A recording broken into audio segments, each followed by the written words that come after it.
շուկան կարմրին է տալի, ենքան մնացել։ Մեյմանդարի շուկան կարմրել է ելակի չտեսնված առատությունից։ Վրաց ռուսական սահմանից հետ ուղարկված ելակի ֆուրերը հիմնականում այստեղ են դատարկում։ Հետում են ավտոները հասնում ենք ընդ ախպերս,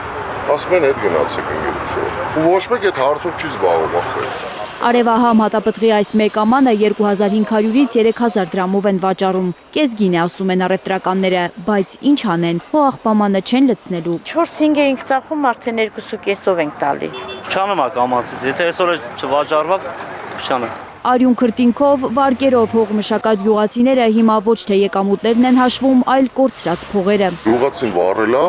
ծախսել է, որ չի կարող ծախի ախպեր։ Դառնում է այժմ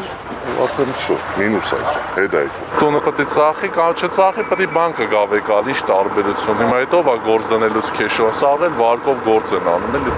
Լարսի անցակետ հասած մարդիկ այդպես էլ չեն հասկացել, ինչու են իրենց բեռները հետ ուղարկում։ Ասում են հիմնավոր ոչ մի բացատրություն չեն լսել ռուս մաքսավորներից։ Այնպիսի խախտումներ են գտնում, որոնց նախկինում ընդհանրապես ուշադրություն չէին դարձնում, պատմում են Մեյմանդարում։ Ձուկը տարել է, ասում է ավտոյի բանը ժանգուտ է, լսի։ Պետլին ժանգուտ է, հետ գնա չեմ թողում այդ։ Ելակ, պղպեղ, կանաչի ու ծաղիկ մշակողները արդեն ծնկներն են թակում։ Ծիրան ու կեռ ասաճեցնողները տագնապած են, ինչ են անելու, եթե բերքը չկարողանան արտահանել։